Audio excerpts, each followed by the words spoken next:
सर्वशक्तिमान परमेश्वर के वचनों के पाठों का संग्रह।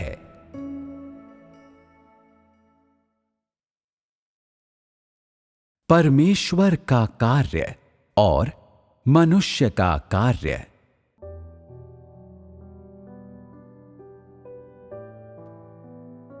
मनुष्य के कार्य में कितना पवित्र आत्मा का कार्य है और कितना मनुष्य का अनुभव है। ऐसा कहा जा सकता है कि लोग अभी तक इन प्रश्नों को नहीं समझते और इसकी वजह ये है कि लोग पवित्र आत्मा के कार्य के सिद्धांतों को नहीं समझते।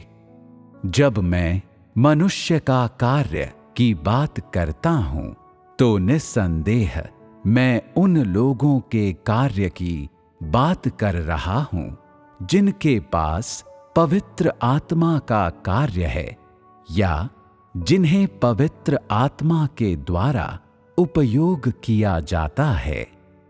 मैं मनुष्य की इच्छा से उत्पन्न होने वाले कार्य की बात नहीं कर रहा, बल्कि प्रेरितों, कर्मियों या साधारण भाई बहनों के कार्यों की बात कर रहा हूं जो पवित्र आत्मा के कार्य के दायरे के भीतर आता है।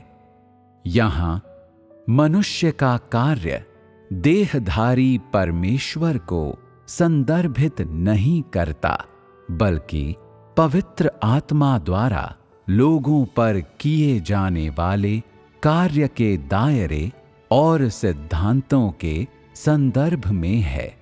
जबकि ये सिद्धांत पवित्र आत्मा के कार्य के सिद्धांत और दायरे हैं, फिर भी ये देहधारी परमेश्वर के कार्य के सिद्धांतों और दायरे के समान नहीं हैं।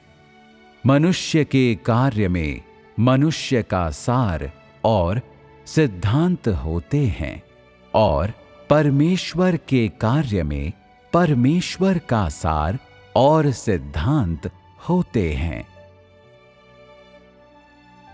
पवित्र आत्मा की मुख्य धारा में जो कार्य है वो पवित्र आत्मा का कार्य है, चाहे ये परमेश्वर का अपना कार्य हो या उपयोग किए जा रहे मनुष्यों का कार्य। स्वयं परमेश्वर का सार आत्मा है, जिसे पवित्र आत्मा या 7 गुना सघन आत्मा भी कहा जा सकता है। कुल मिलाकर वे परमेश्वर के आत्मा हैं। हालांकि भिन्न भिन्न युगों में परमेश्वर के आत्मा को भिन्न भिन्न नामों से पुकारा गया है, परंतु उनका सार तब भी एक ही है। इसलिए स्वयं परमेश्वर का कार्य पवित्र आत्मा का कार्य है, जबकि देहधारी परमेश्वर का कार्य पवित्र आत्मा के कार्य से जरा भी कम नहीं है। जिन मनुष्यों का उपयोग किया जाता है उनका कार्य भी पवित्र आत्मा का कार्य है। फिर भी परमेश्वर का कार्य पवित्र आत्मा की पूर्ण अभिव्यक्ति है जो सर्वथा सत्य है, जबकि उपयोग किए जा रहे लोगों का कार्य बहुत सी मानवीय चीजों के साथ मिश्रित होता है और वो पवित्र आत्मा की प्रत्यक्ष अभिव्यक्ति नहीं होता। परमेश्वर की पूर्ण अभिव्यक्ति होने की तो बात ही छोड़ो, पवित्र आत्मा का कार्य विविध होता है और ये किसी परिस्थिति द्वारा सीमित नहीं होता। भिन्न भिन्न लोगों में पवित्र आत्मा का कार्य भिन्न भिन्न होता है। इससे भिन्न भिन्न सार अभिव्यक्त होते हैं और ये भिन्न भिन्न युगों और देशों में भी अलग अलग होता है। निस्संदेह यद्यपि पवित्र आत्मा कई भिन्न भिन्न तरीकों से और कई सिद्धांतों के अनुसार कार्य करता है, इसका सार हमेशा भिन्न होता है। फिर चाहे कार्य जैसे भी किया जाए या जिस भी प्रकार के लोगों पर किया जाए, भिन्न भिन्न लोगों पर किए गए सभी कार्यों के अपने सिद्धांत होते हैं और सभी अपने लक्ष्यों के सार का प्रतिनिधित्व कर सकते हैं। इसकी वजह ये है कि पवित्र आत्मा का कार्य दायरे में काफी विशिष्ट और काफी नपातुला होता है। देहधारी शरीर में किया गया कार्य उस कार्य के समान नहीं होता जो लोगों पर किया जाता है, और जिन लोगों पर ये कार्य किया जाता है उनकी क्षमता के आधार पर वो कार्य भी भिन्न भिन्न होता है। देहधारी शरीर में किया गया कार्य लोगों पर नहीं किया जाता और ये वही कार्य नहीं होता जो लोगों पर किया जाता है। संक्षेप में इससे फर्क नहीं पड़ता है कि कार्य कैसे किया जाता है। विभिन्न लक्ष्यों पर किया गया कार्य कभी एक समान नहीं होता और जिन सिद्धांतों के द्वारा वो कार्य करता है वे भिन्न भिन्न लोगों की अवस्था और प्रकृति के अनुसार भिन्न भिन्न होते हैं। पवित्र आत्मा भिन्न भिन्न लोगों पर उनके अंतर्निहित सार के आधार पर कार्य करता है और उनसे उनके अंतर्निहित सार से अधिक की मांग नहीं करता, ना ही वो उन पर उनकी अंतर्निहित क्षमता से ज्यादा कार्य करता है। इसलिए मनुष्य पर पवित्र आत्मा का कार्य लोगों को कार्य के लक्ष्य के सार को देखने देता है। मनुष्य का अंतर्निहित सार परिवर्तित नहीं होता। मनुष्य की अंतर्निहित क्षमता सीमित है। पवित्र आत्मा लोगों की क्षमता के अनुसार उनका उपयोग या उन पर कार्य करता है ताकि वे इससे लाभान्वित हो सकें। जब पवित्र आत्मा उपयोग किए जा रहे मनुष्यों पर कार्य करता है तो उनकी प्रतिभा और अंतर्निहित क्षमता को उन्मुक्त कर दिया जाता है। उन्हें रोक कर नहीं रखा जाता। उनकी अंतर्निहित क्षमता को कार्य के लिए काम में लाया जाता है। ऐसा कहा जा सकता है कि वो अपने कार्य में परिणाम हासिल करने के लिए इंसान के उन हिस्सों का उपयोग करता है जिनका उसके कार्य में इस्तेमाल किया जा सकता है। इसके विपरीत देहधारी शरीर में किया गया कार्य सीधे तौर पर पवित्रात्मा के कार्य को व्यक्त करता है और इसमें मानवीय मन और विचारों की मिलावट नहीं होती। इस तक न तो इंसान की प्रतिभा की, न उसके अनुभव या उसकी सहज स्थिति की पहुंच होती है। पवित्र आत्मा के समस्त असंख्य कार्यों का लक्ष्य इंसान को लाभ पहुंचाना और शिक्षित करना होता है। हालांकि कुछ लोगों को पूर्ण बनाया जा सकता है, जबकि अन्य लोग पूर्ण बनने की अवस्था में नहीं होते, जिसका तात्पर्य है कि उन्हें पूर्ण नहीं किया जा सकता और उन्हें शायद ही बचाया जा सकता है और भले ही उनमें पवित्र आत्मा का कार्य रहा हो, फिर भी अंततः उन्हें निष्कासित कर दिया जाता है।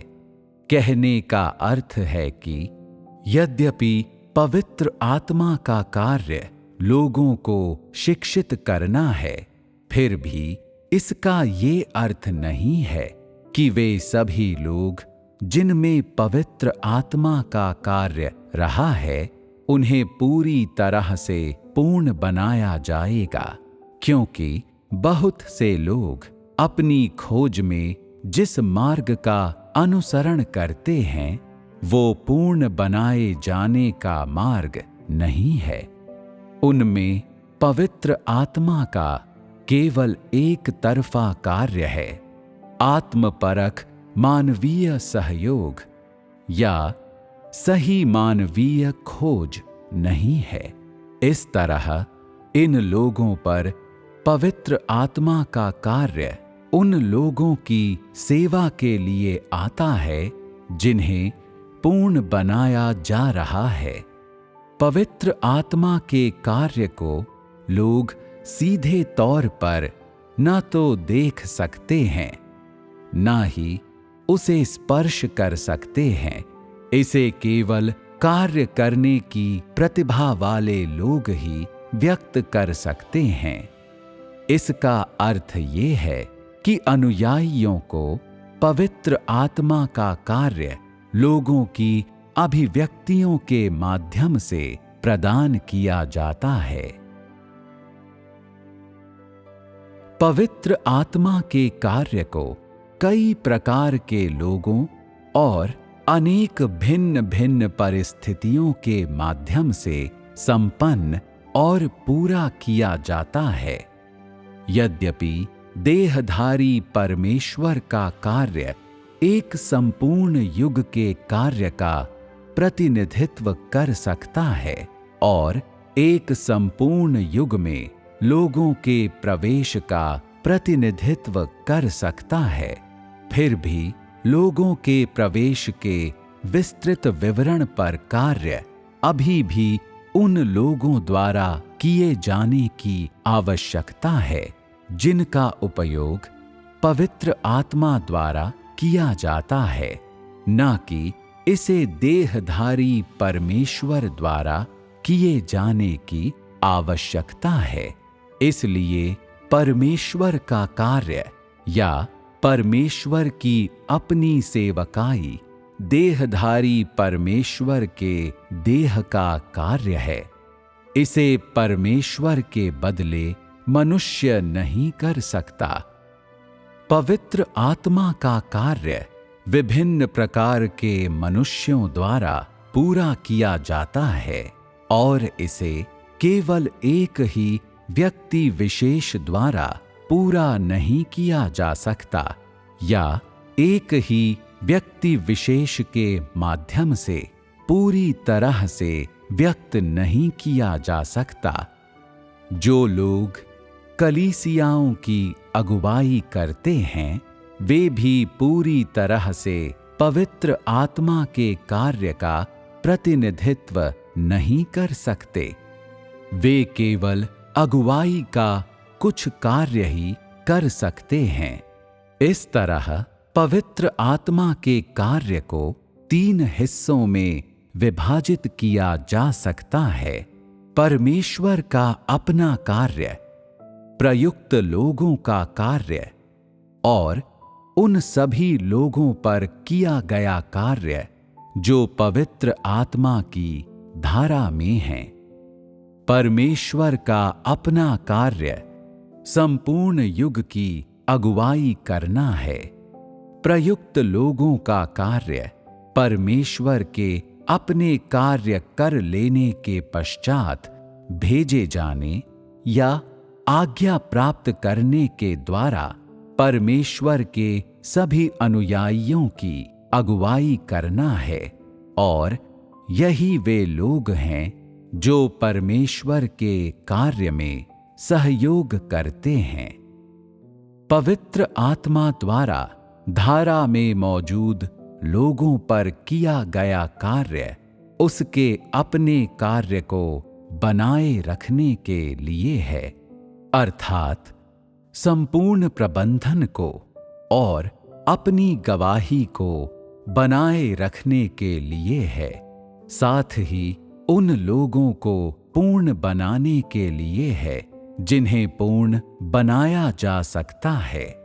ये तीनों हिस्से मिलकर पवित्र आत्मा का पूर्ण कार्य हैं, किंतु स्वयं परमेश्वर के कार्य के बिना संपूर्ण प्रबंधन कार्य रुक जाएगा।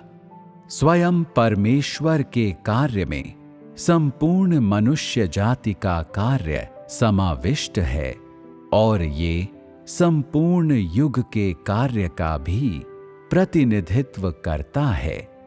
कहने का तात्पर्य है कि परमेश्वर का अपना कार्य पवित्र आत्मा के सभी कार्य की गतिक और रुझान का प्रतिनिधित्व करता है, जबकि प्रेरितों का कार्य परमेश्वर के अपने कार्य के बाद आता है और वहां से उसका अनुसरण करता है।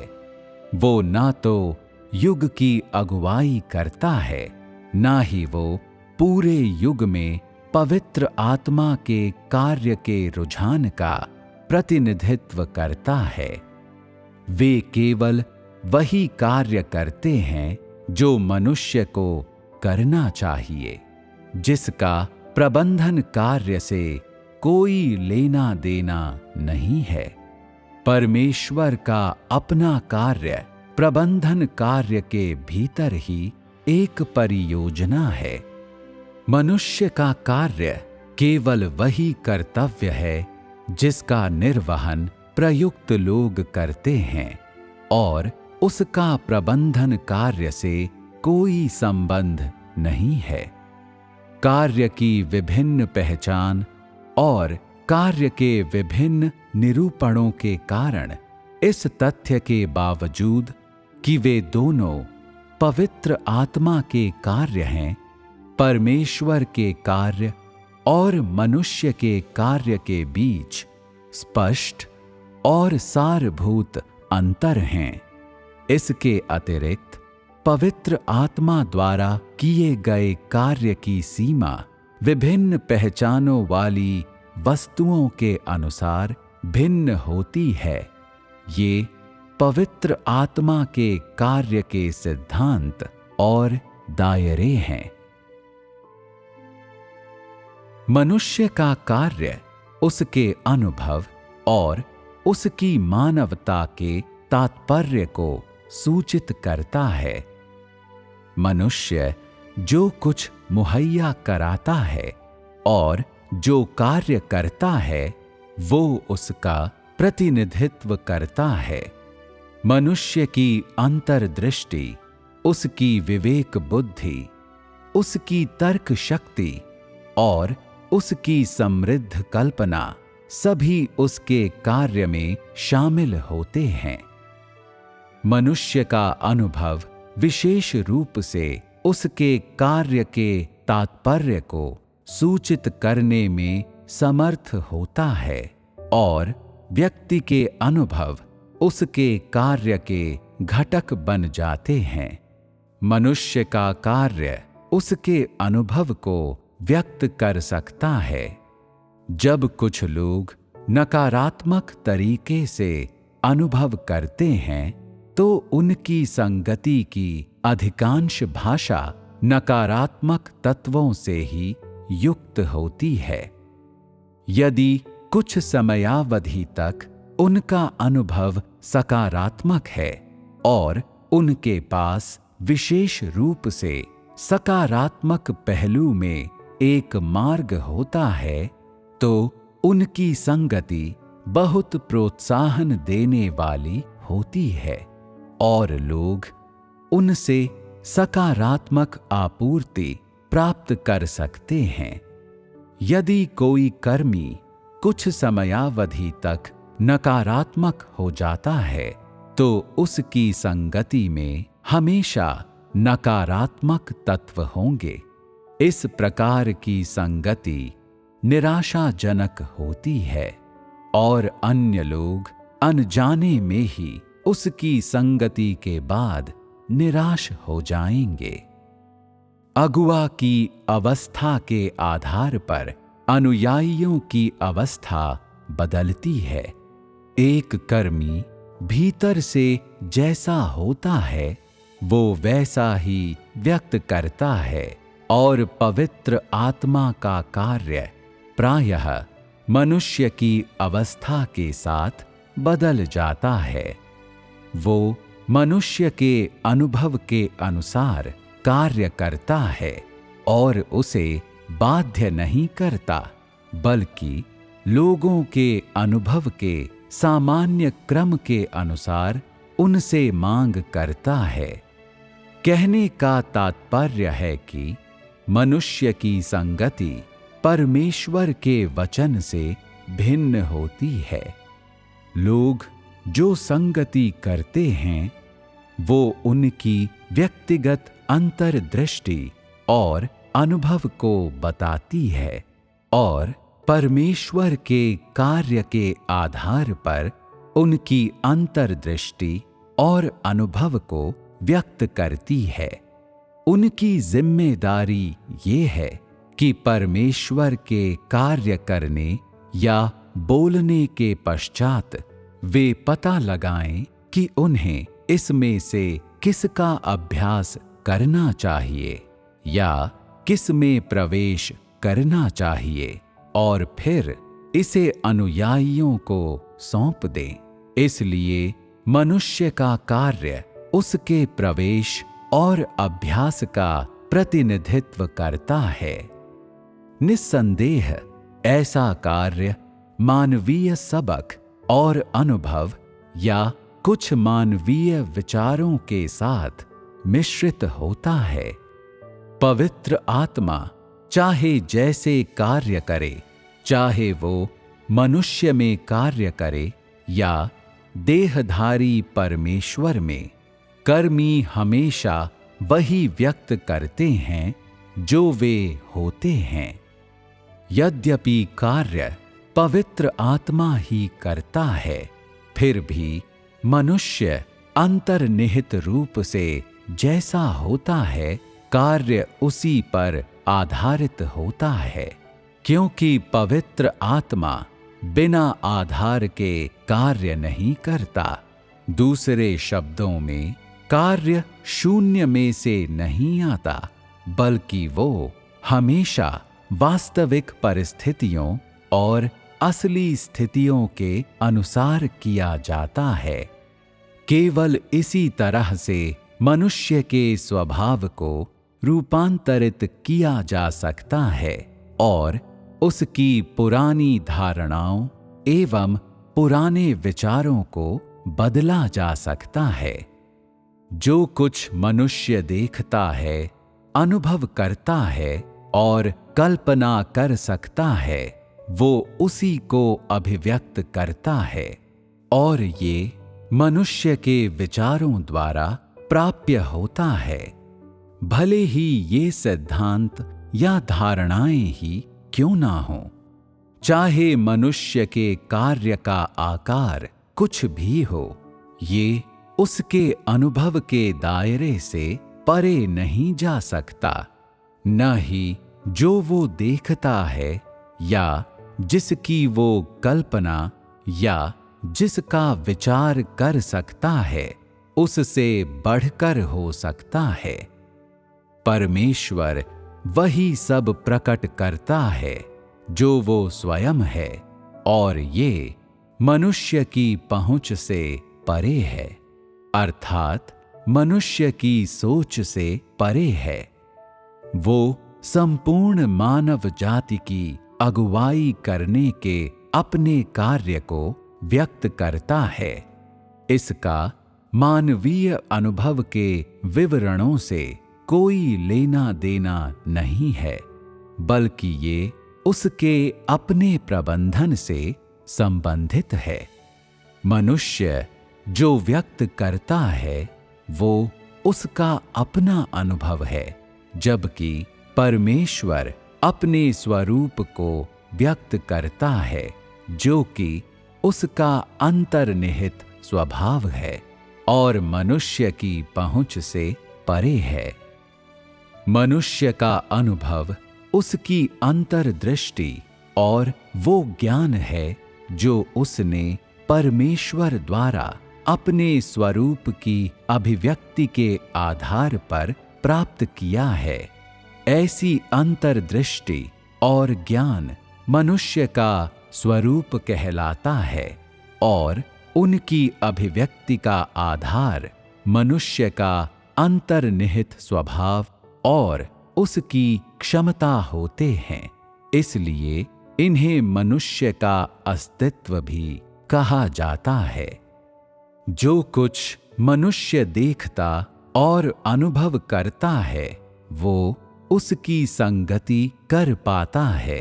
अतः कोई भी व्यक्ति उस पर संगति नहीं कर सकता जिसका उसने अनुभव नहीं किया है या देखा नहीं है या जिस तक उसका मन नहीं पहुंच पाता है। वे ऐसी चीजें हैं जो उसके भीतर नहीं हैं। यदि जो कुछ मनुष्य व्यक्त करता है वो उसके अनुभव से नहीं आया है, तो ये उसकी कल्पना या सिद्धांत है।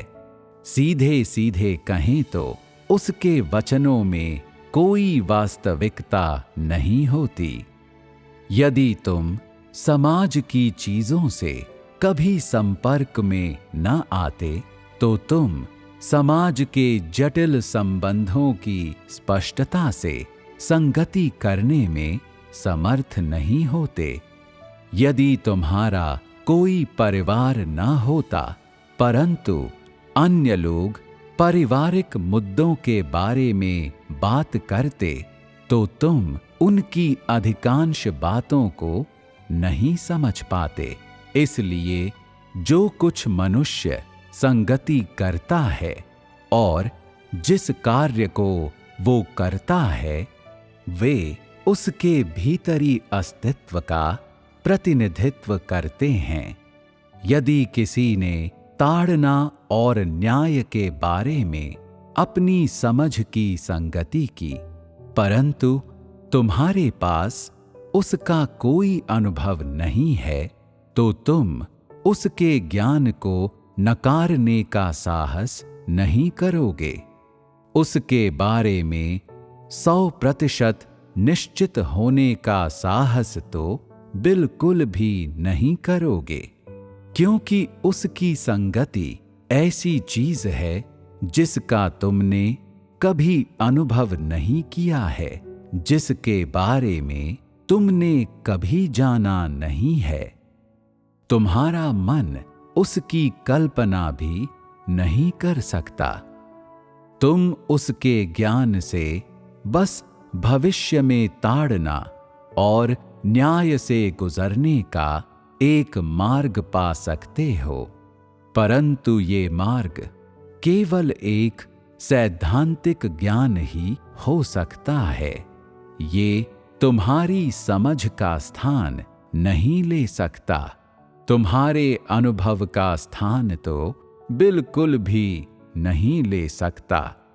शायद तुम सोचते हो कि जो कुछ वो कहता है वो काफी सही है, परंतु अपने अनुभव में तुम इसे अनेक बातों में अव्यावहारिक पाते हो।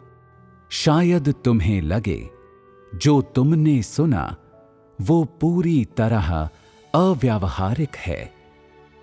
उस समय तुम इसके बारे में धारणाएं पाल लेते हो। तुम इसे स्वीकार तो करते हो, लेकिन केवल अनिच्छा से। परंतु जब तुम अनुभव करते हो, तो वो ज्ञान जिससे तुमने धारणाएं बनाई थीं, तुम्हारे अभ्यास का मार्ग बन जाता है। जितना अधिक तुम अभ्यास करते हो, उतना ही अधिक तुम उन वचनों के सही मूल्य और अर्थ को समझते हो जो तुमने सुने हैं। स्वयं अनुभव प्राप्त कर लेने के पश्चात तुम उस ज्ञान के बारे में बात कर पाते हो जो तुम्हारे पास उन चीजों के बारे में होना चाहिए जो तुमने अनुभव की हैं।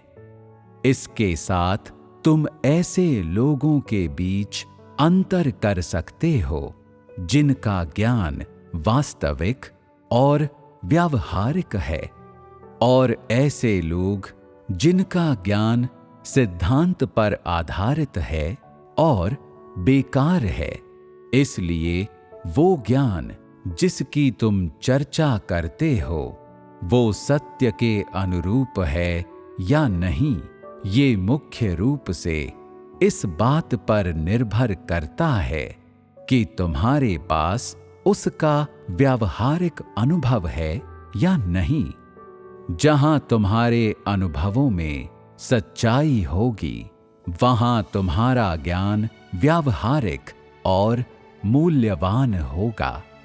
तुम अपने अनुभव के माध्यम से विवेक और अंतर्दृष्टि भी प्राप्त कर सकते हो, अपने ज्ञान को गहरा कर सकते हो।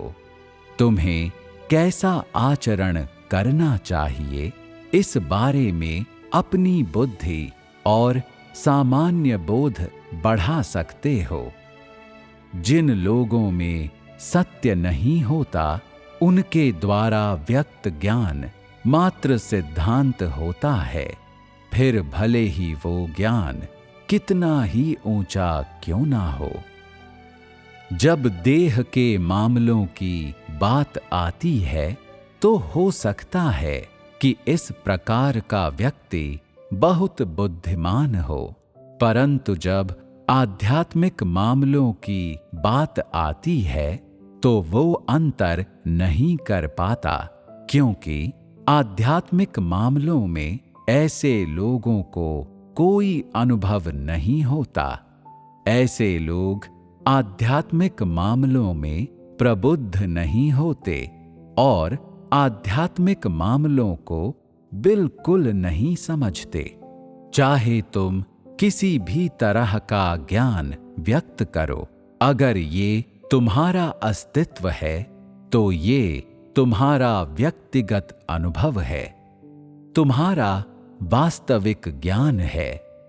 जो लोग केवल सिद्धांत की ही बात करते हैं, जिनमें सत्य या वास्तविकता नहीं होती, वे जिस बारे में बात करते हैं उसे उनका अस्तित्व भी कहा जा सकता है, क्योंकि उनका सिद्धांत गहरे चिंतन से ही आया है और ये उनके गहरे मनन का परिणाम है। परंतु ये केवल सिद्धांत ही है, ये कल्पना से अधिक कुछ नहीं है। विभिन्न प्रकार के लोगों के अनुभव उनकी आंतरिक चीजों का प्रतिनिधित्व करते हैं। आध्यात्मिक अनुभव के बिना कोई सत्य के ज्ञान पर बात नहीं कर सकता, ना ही विभिन्न आध्यात्मिक चीजों के सही ज्ञान के बारे में बात कर सकता है। इंसान वही व्यक्त करता है जो वो भीतर से होता है, ये निश्चित है। यदि कोई आध्यात्मिक चीजों और सत्य का ज्ञान पाना चाहता है तो उसके पास वास्तविक अनुभव होना चाहिए। यदि तुम मानवीय जीवन में सामान्य बोध के बारे में स्पष्ट रूप से बात नहीं कर सकते तो तुम आध्यात्मिक चीजों के बारे में तो कितना कम बात कर पाओगे। जो लोग कलीसिया की अगुवाई कर सकते हैं, लोगों को जीवन प्रदान कर सकते हैं और लोगों के लिए एक प्रेरित हो सकते हैं, उनके पास वास्तविक अनुभव होने ही चाहिए। उन्हें आध्यात्मिक चीजों की सही समझ, सत्य की सही समझ और अनुभव होना चाहिए। ऐसे ही लोग कलीसिया की अगुवाई करने वाले कर्मी या प्रेरित होने के योग्य हैं। अन्यथा वे न्यूनतम रूप में केवल अनुसरण ही कर सकते हैं, अगुवाई नहीं कर सकते। वे लोगों को जीवन प्रदान करने में समर्थ प्रेरित तो बिल्कुल भी नहीं हो सकते, क्योंकि प्रेरित का कार्य भाग दौड़ करना या लड़ना नहीं है, बल्कि जीवन की सेवकाई का कार्य करना और लोगों के स्वभाव में परिवर्तन लाने के लिए उनकी अगुवाई करना है। इस कार्य को करने वालों को बड़ा दायित्व दिया जाता है, जिसे हर कोई नहीं कर सकता है। इस प्रकार के कार्य का बीड़ा केवल ऐसे लोगों द्वारा ही उठाया जा सकता है जिन्हें जीवन की समझ है, अर्थात जिन्हें सत्य का अनुभव है। इसे बस यूं ही ऐसा कोई व्यक्ति नहीं कर सकता है जो त्याग कर सकता हो, भाग दौड़ कर सकता हो, या जो खुद को खपाने की इच्छा रखता हो, जिन्हें सत्य का कोई अनुभव नहीं है, जिनकी काट छांट या जिनका न्याय नहीं किया गया है, वे इस प्रकार का कार्य करने में असमर्थ होते हैं। ऐसे लोग जिनके पास कोई अनुभव नहीं है, लोग जिनके पास कोई वास्तविकता नहीं है, वे वास्तविकता को स्पष्ट रूप से नहीं देख पाते, क्योंकि उनके पास ऐसा अस्तित्व नहीं होता। इसलिए इस प्रकार का व्यक्ति न केवल अगुवाई का कार्य नहीं कर पाता, बल्कि यदि उसमें लंबी अवधि तक कोई सत्य ना हो, तो वो निष्कासन की वस्तु बन जाएगा। जो अंतर्दृष्टि तुम व्यक्त करते हो, वो उन कठिनाइयों का प्रमाण बन सकती है जिनका तुमने जीवन में अनुभव किया है।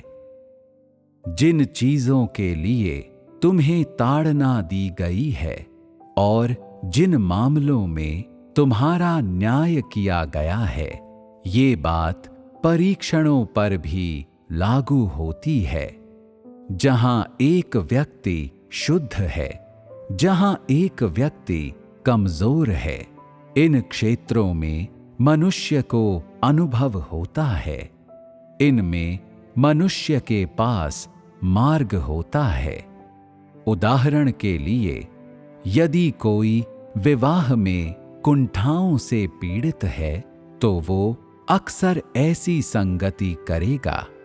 परमेश्वर का धन्यवाद, परमेश्वर की स्तुति हो। मुझे परमेश्वर के हृदय की इच्छा को संतुष्ट करना चाहिए और अपना संपूर्ण जीवन उसे अर्पित कर देना चाहिए। अपने विवाह को पूरी तरह से परमेश्वर के हाथों में सौंप देना चाहिए। मैं अपना संपूर्ण जीवन परमेश्वर को देने की प्रतिज्ञा करने को तैयार हूं। संगति के माध्यम से मनुष्य के भीतर की सभी चीजें ये दर्शा सकती हैं कि वो क्या है। किसी व्यक्ति के बोलने की गति, वो जोर से बोलता है या धीमे से, ऐसे मामले अनुभव के मामले नहीं हैं और वे उन बातों का प्रतिनिधित्व नहीं कर सकते जो उसके पास है और जो वो है। ये चीजें केवल इतना ही बता सकती हैं कि उसका चरित्र अच्छा है या बुरा, या उसकी प्रकृति अच्छी है या बुरी, परंतु ये इस बात के बराबर नहीं कहा जा सकता कि उसके पास अनुभव है या नहीं। बोलते समय स्वयं को व्यक्त करने की योग्यता या बोलने की कुशलता या गति सिर्फ अभ्यास की बातें हैं। ये चीजें उसके अनुभव का स्थान नहीं ले सकती। जब तुम व्यक्तिगत अनुभवों के बारे में बात करते हो तो तुम उन सभी चीजों की संगति करते हो जिन्हें तुम महत्वपूर्ण मानते हो और जो तुम्हारे भीतर हैं। मेरा व्याख्यान मेरे अस्तित्व को दर्शाता है, परंतु जो मैं कहता हूं वो मनुष्य की पहुंच से परे होता है। मैं जो कहता हूं वो नहीं है जिसका मनुष्य अनुभव करता है। वो कुछ ऐसा नहीं है जिसे मनुष्य देख सकता है, ना ही वो है जिसे वो स्पर्श कर सकता है, बल्कि ये वो है जो मैं हूं। कुछ लोग केवल इतना ही स्वीकार करते हैं कि जो मैं संगति करता हूं वो मैंने अनुभव किया है, परंतु वे इस बात को नहीं पहचानते कि ये पवित्रात्मा की प्रत्यक्ष अभिव्यक्ति है। निस्संदेह जो मैं कहता हूं वो मैंने अनुभव किया है। मैंने ही 6000 वर्षों से प्रबंधन का कार्य किया है। मैंने मनुष्य जाति के सृजन के आरंभ से लेकर आज तक हर चीज का अनुभव किया है। कैसे मैं इसके बारे में बात नहीं कर पाऊंगा? जब मनुष्य की प्रकृति की बात आती है तो मैंने इसे स्पष्ट रूप से देखा है। मैंने बहुत पहले ही इसका अवलोकन कर लिया था। कैसे मैं इसके बारे में स्पष्ट रूप से बात नहीं कर पाऊंगा? चूंकि मैंने मनुष्य के सार को स्पष्टता से देखा है, इसलिए मैं मनुष्य को ताड़ना देने और उसका न्याय करने के योग्य हूं, क्योंकि सभी मनुष्य मुझसे ही आए हैं, परंतु उन्हें शैतान के द्वारा भ्रष्ट कर दिया गया है। निस्संदेह मैं उस कार्य का आकलन करने के भी योग्य हूं जो मैंने किया है।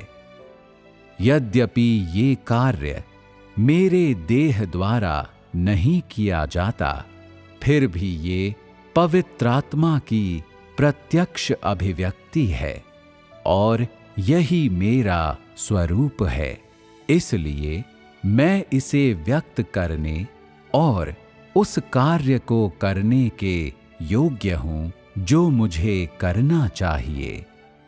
जो कुछ लोग कहते हैं उसका उन्होंने अनुभव किया होता है, वही उन्होंने देखा है जहां तक उनका दिमाग पहुंच सकता है, और जिसे उनकी इंद्रियां महसूस कर सकती हैं, उसी की वे संगति कर सकते हैं।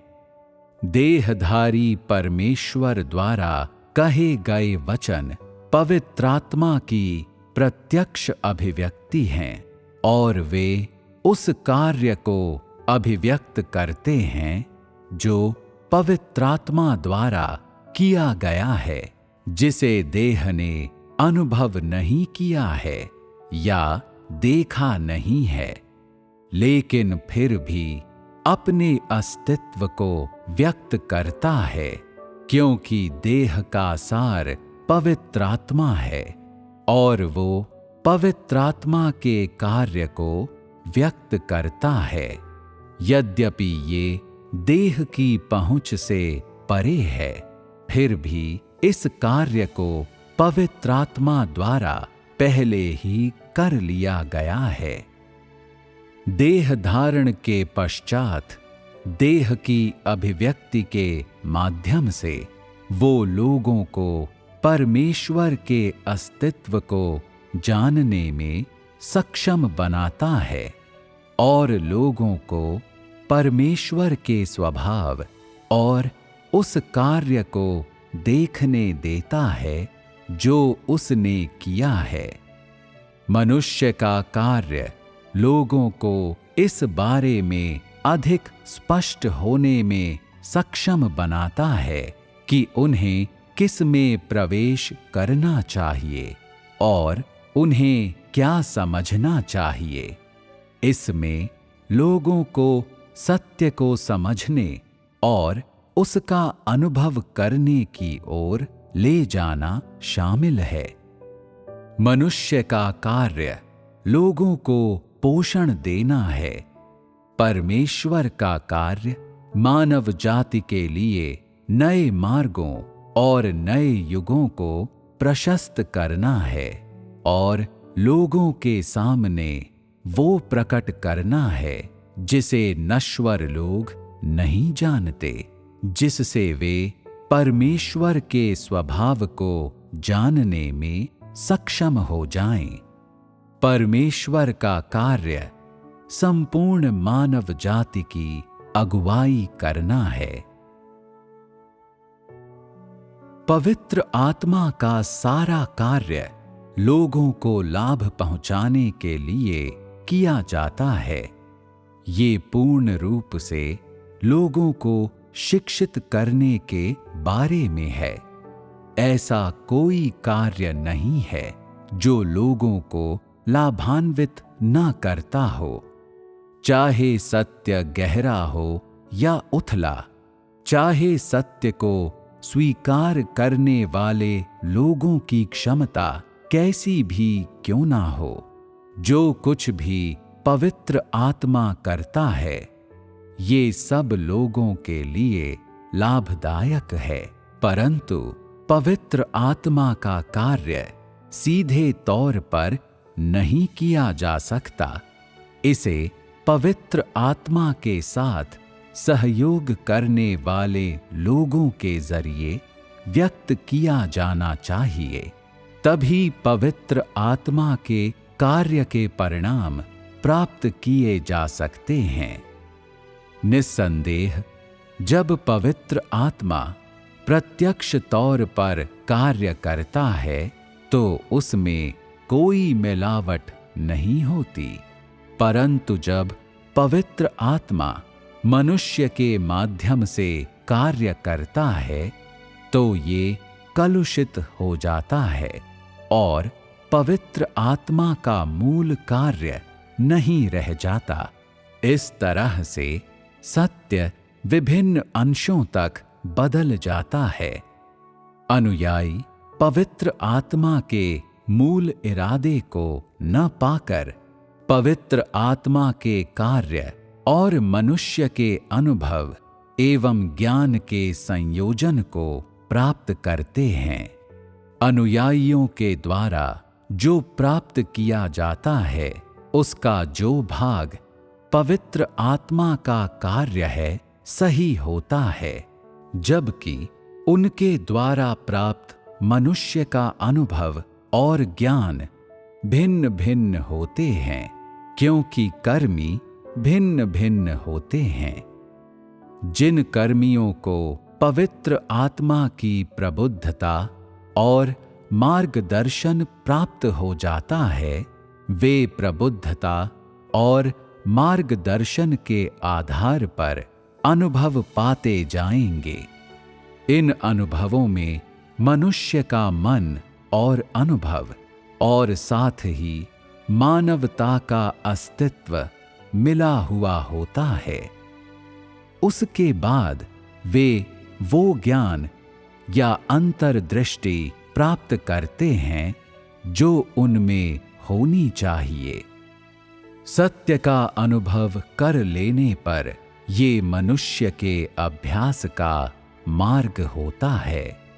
अभ्यास का ये मार्ग हमेशा वही नहीं रहता, क्योंकि लोगों के अनुभव भिन्न भिन्न होते हैं और जिन चीजों का लोग अनुभव करते हैं वे भी भिन्न भिन्न होती हैं।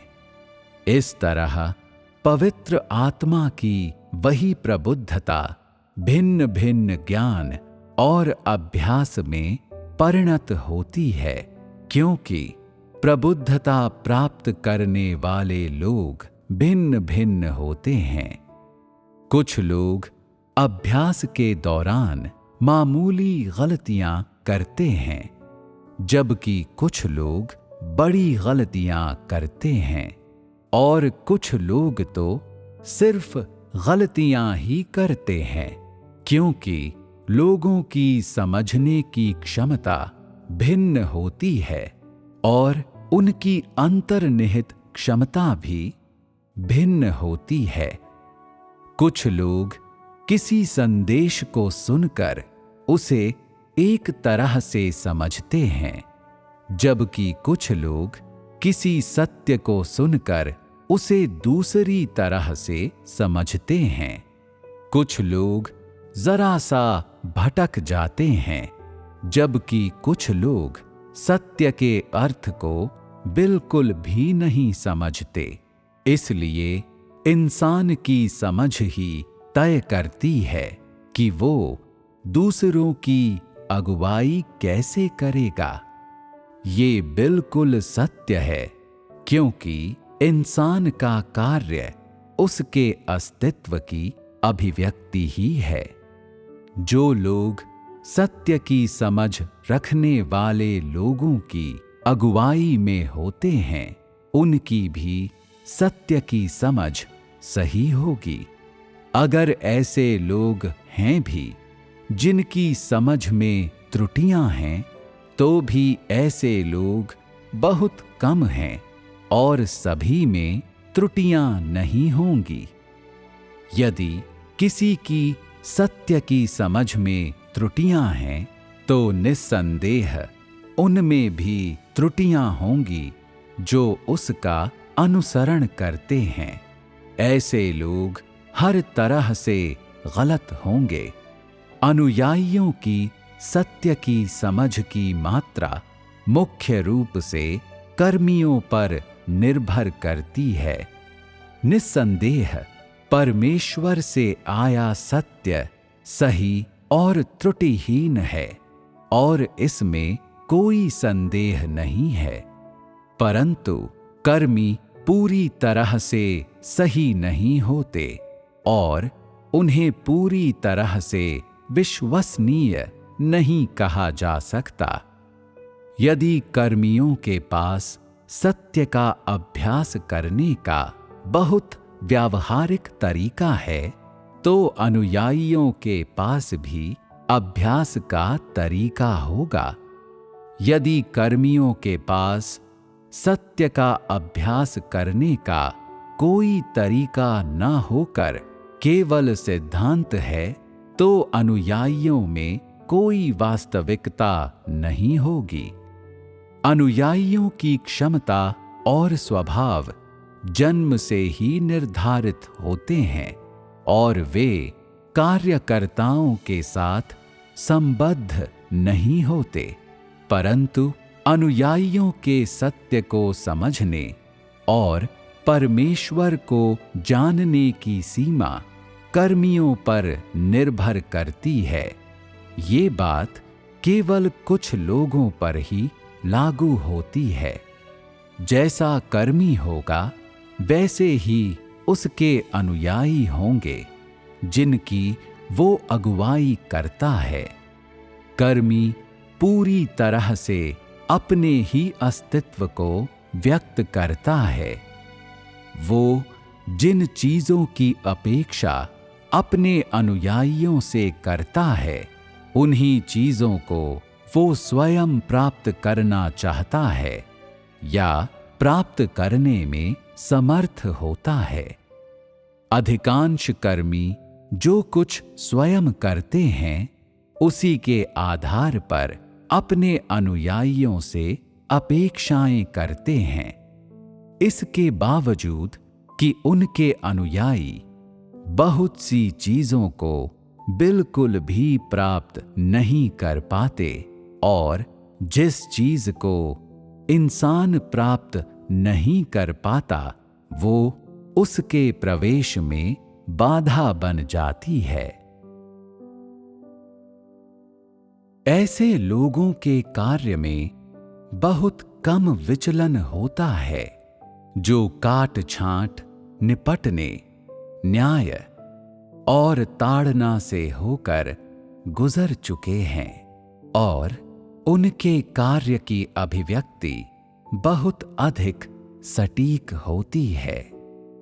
जो लोग कार्य करने के लिए अपनी स्वाभाविकता पर निर्भर करते हैं वे काफी बड़ी गलतियां करते हैं।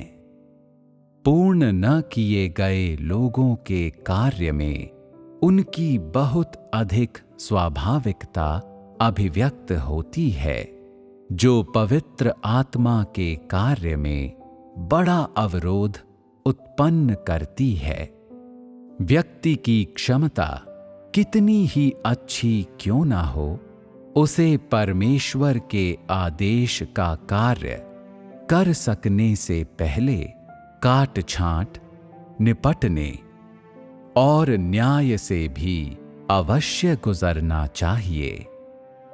यदि वे ऐसे न्याय से होकर नहीं गुजरे हैं तो उनका कार्य चाहे वो कितनी भी अच्छी तरह से किया गया हो, सत्य के सिद्धांतों के अनुरूप नहीं हो सकता और वो हमेशा उनकी स्वाभाविकता और मानवीय भलाई का उत्पाद होता है। काट छांट, निपटने और न्याय से होकर गुजर चुके लोगों का कार्य उन लोगों के कार्य से कहीं अधिक सटीक होता है जिनकी काट छांट, निपटना और न्याय नहीं किया गया है। जो लोग न्याय से होकर नहीं गुजरे हैं वे मानव देह और विचारों के सिवाय और कुछ भी व्यक्त नहीं करते, जिनमें बहुत सारी मानव बुद्धि और जन्मजात प्रतिभा मिली होती है।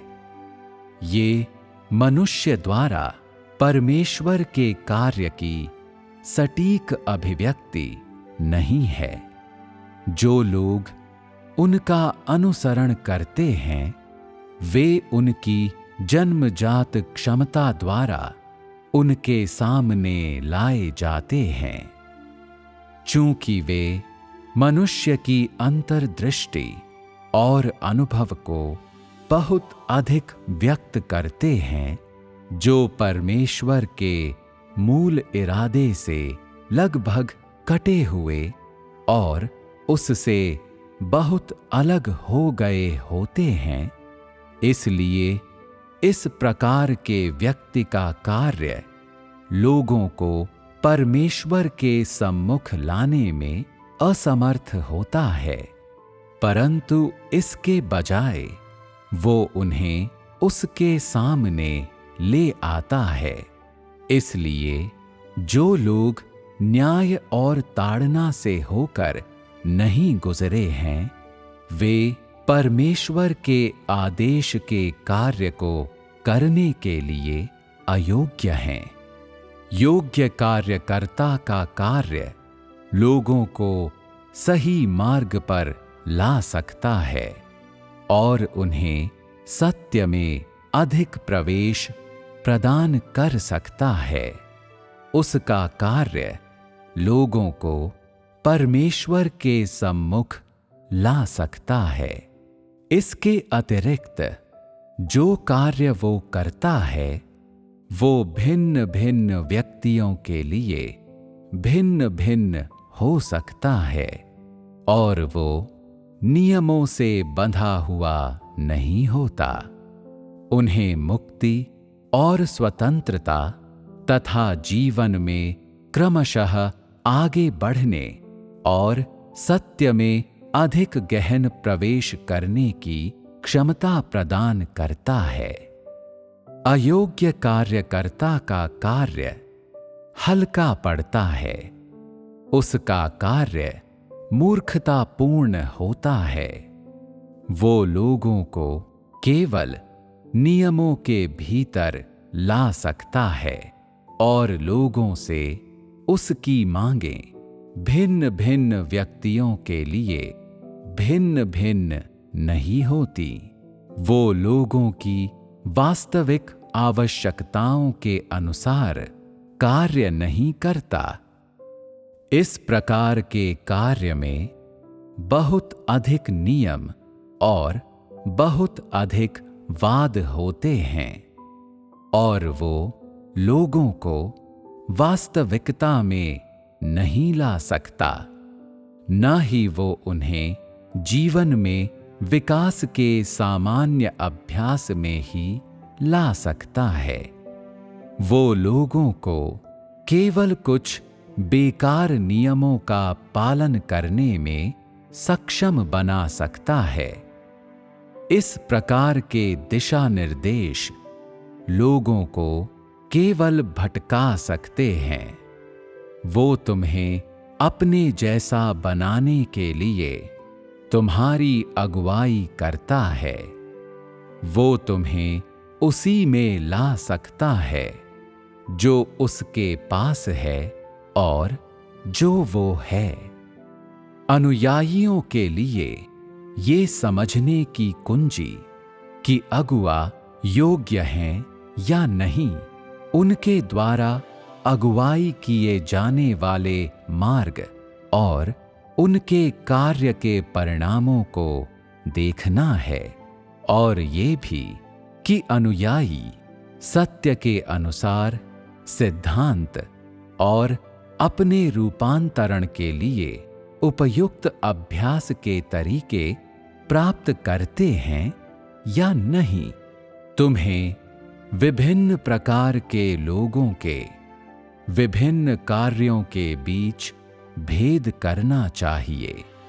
तुम्हें एक मूर्ख अनुयायी नहीं होना चाहिए।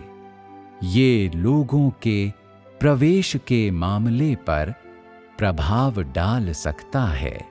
यदि तुम ये भेद करने में असमर्थ हो कि किस व्यक्ति की अगुवाई के पास मार्ग है और किस की अगुवाई के पास नहीं है, तो तुम आसानी से धोखा खा जाओगे।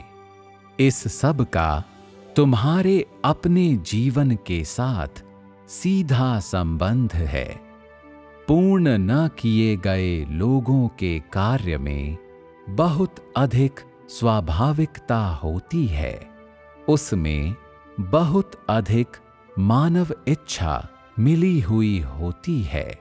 उनका अस्तित्व स्वाभाविकता है जिसके साथ वे पैदा हुए हैं। वो निपटने के बाद का जीवन या रूपांतरित किए जाने के बाद की वास्तविकता नहीं है। ऐसा व्यक्ति उन्हें सहारा कैसे दे सकता है जो जीवन की खोज कर रहे हैं? मनुष्य का जीवन मूलतः उसकी जन्मजात बुद्धि या प्रतिभा है। इस प्रकार की बुद्धि या प्रतिभा मनुष्य से परमेश्वर की सही सही मांगों से काफी दूर है। यदि किसी मनुष्य को पूर्ण नहीं किया गया है और उसके भ्रष्ट स्वभाव की काट छांट नहीं की गई है और उससे निपटा नहीं गया है, तो उसकी अभिव्यक्ति और सत्य के बीच एक बहुत बड़ा अंतराल होगा। उसकी अभिव्यक्ति में अस्पष्ट चीजों जैसे कि उसकी कल्पना और एक तरफा अनुभव का मिश्रण होगा।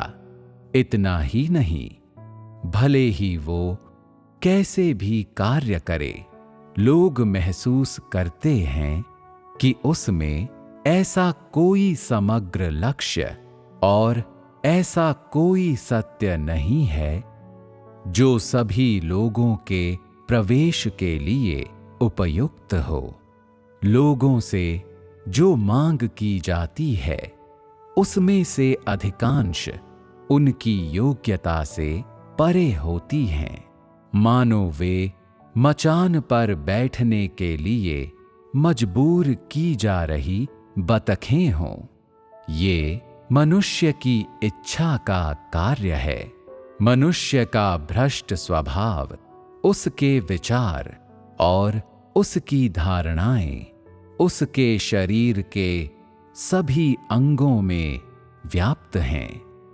मनुष्य सत्य का अभ्यास करने की प्रवृत्ति के साथ पैदा नहीं होता, न ही उसके पास सीधे तौर पर सत्य को समझने की प्रवृत्ति होती है। उसमें मनुष्य का भ्रष्ट स्वभाव जोड़ दो। जब इस प्रकार का प्राकृतिक व्यक्ति कार्य करता है तो क्या इससे व्यवधान नहीं होते?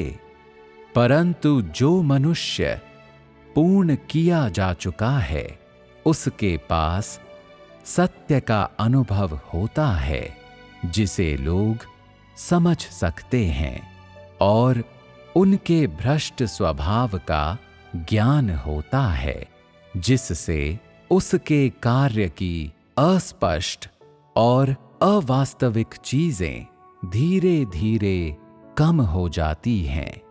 मानवीय मिलावटें पहले से कम हो जाती हैं और उसका काम और सेवा परमेश्वर द्वारा अपेक्षित मानकों के अधिक करीब पहुंच जाता है। इस प्रकार उसका काम सत्य की वास्तविकता में प्रवेश कर जाता है और वो वास्तविक भी बन जाता है। मनुष्य के मन के विचार विशेष रूप से पवित्र आत्मा के कार्य को अवरुद्ध करते हैं। मनुष्य के पास समृद्ध कल्पना और उचित तर्क है और उसके पास मामलों से निपटने का लंबा अनुभव है। यदि ये पहलू काट छांट और सुधार से होकर नहीं गुजरते तो वे सभी कार्य की बाधाएं हैं। इसलिए मनुष्य का कार्य सटीकता के सर्वोच्च स्तर तक नहीं पहुंच सकता, विशेषकर ऐसे लोगों का कार्य जो पूर्ण नहीं किए गए हैं।